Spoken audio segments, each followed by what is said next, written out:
Gardner Minshew started the day as the quarterback for the Las Vegas Raiders. Unfortunately, he threw several interceptions during practice. Reporters noted that the quarterback situation doesn't look promising for the Raiders right now. On the flip side, the defensive backs are performing exceptionally well early in training camp. General Manager Tom Telesco also gave an update on the Raiders' starting left guard and left tackle. With that said, let's dive into the details. The Raiders have officially kicked off their training camp, and the offense has struggled a bit. It's a new system, so there are growing pains, but it's expected to improve. According to a source I spoke to, things aren't perfect. Minshew threw multiple interceptions, and Aiden O'Connell also had trouble pushing the ball into the end zone. In an 11-on-11 drill, Minshew took the first reps, followed by O'Connell.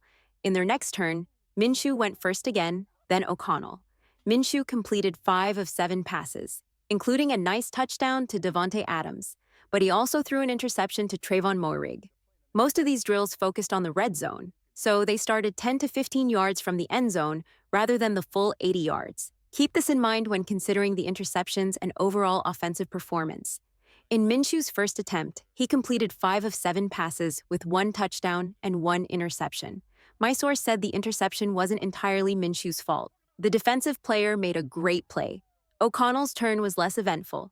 He went 3 for 3, but all his passes were short checkdowns. This could have been by design rather than a lack of skill. When they returned for their second round of red zone drills, Minshew threw an interception on his very first play. Marcus Epps made a great read, intercepted the pass, and could have scored a touchdown in a real game scenario.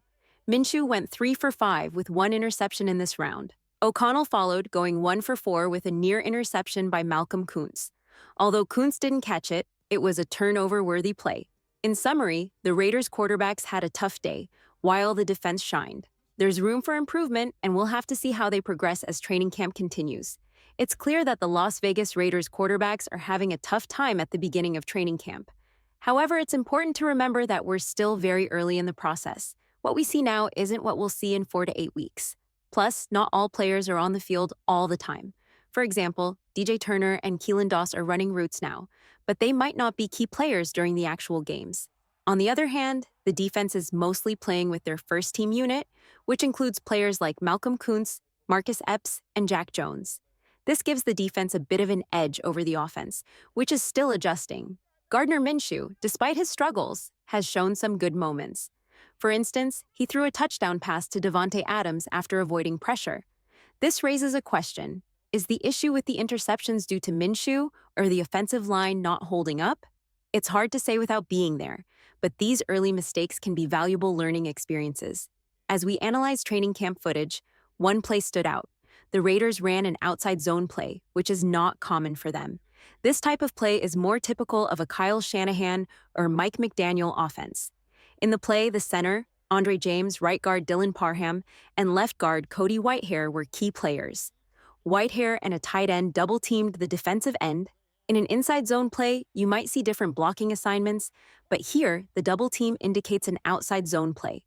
Whitehair executed his block perfectly, getting in front of the defender. The left tackle, Andre Pete, also did a great job by eventually moving to block the linebacker.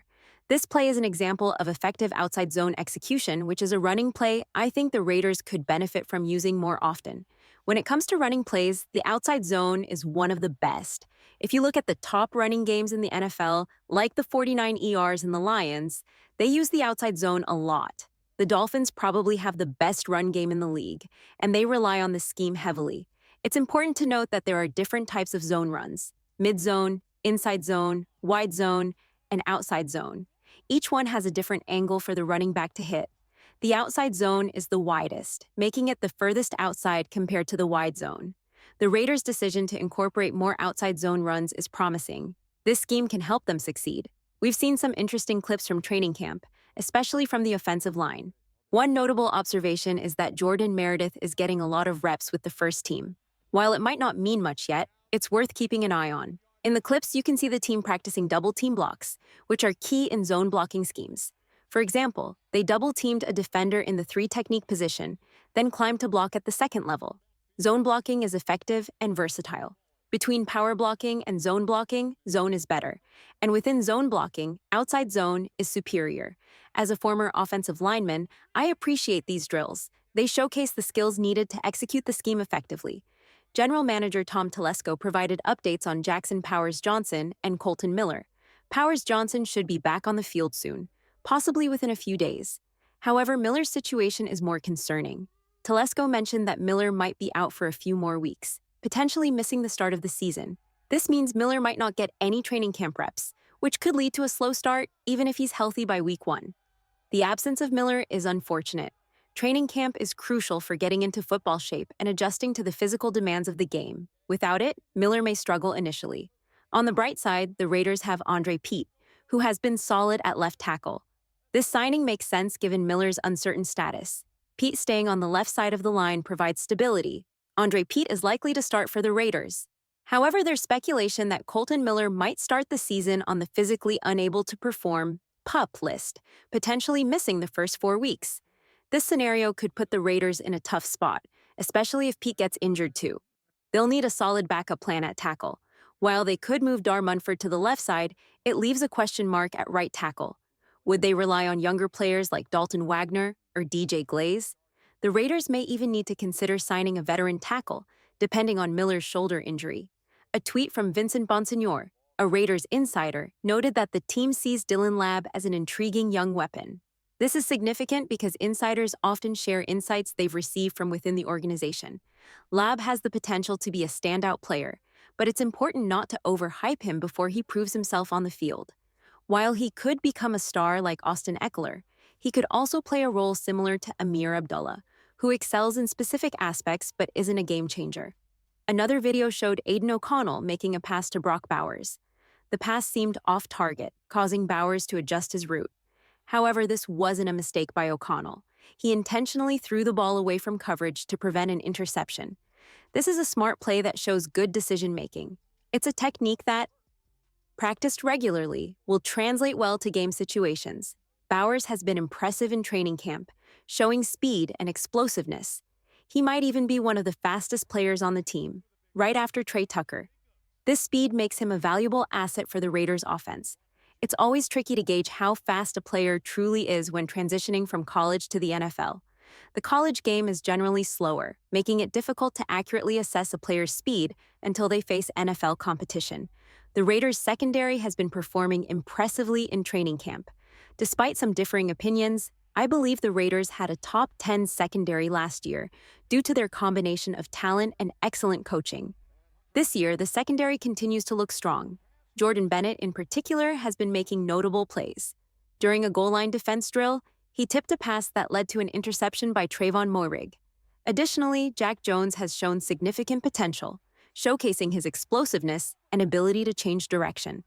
Other defensive backs like Marcus Epps have also been performing well. Epps made a smart play by reading Gardner Minshew's route, jumping it, and intercepting the pass for a touchdown. These are encouraging signs for the Raiders' defensive unit. Last year, we heard about the defense's multiple interceptions during training camp, but those reports came later. This year, the defense has been dominant from the start, setting high expectations. The Raiders have a wealth of young talent that could make a significant impact. Isaiah Polamau, Chris Smith, and Trey Taylor are all players to watch. Taylor, for instance, was awarded the best safety in college last year. Additionally, the Raiders drafted 2 promising quarterbacks, one being the most athletic player in the NFL draft and the other having a strong college record. Credit must be given to the Raiders' defensive coordinator, Patrick Graham. He has successfully brought the defense together, allowing the secondary and defensive line to excel. Rob Leonard, working with the defensive line, has also been praised for his effective coaching approach. Overall, the Raiders' defense appears poised to exceed expectations this season. They have the potential to be not just good, but physically dominant. With a strong defensive line and a secondary capable of forcing turnovers, the Raiders could see significant defensive success. Let me know your thoughts in the comments below.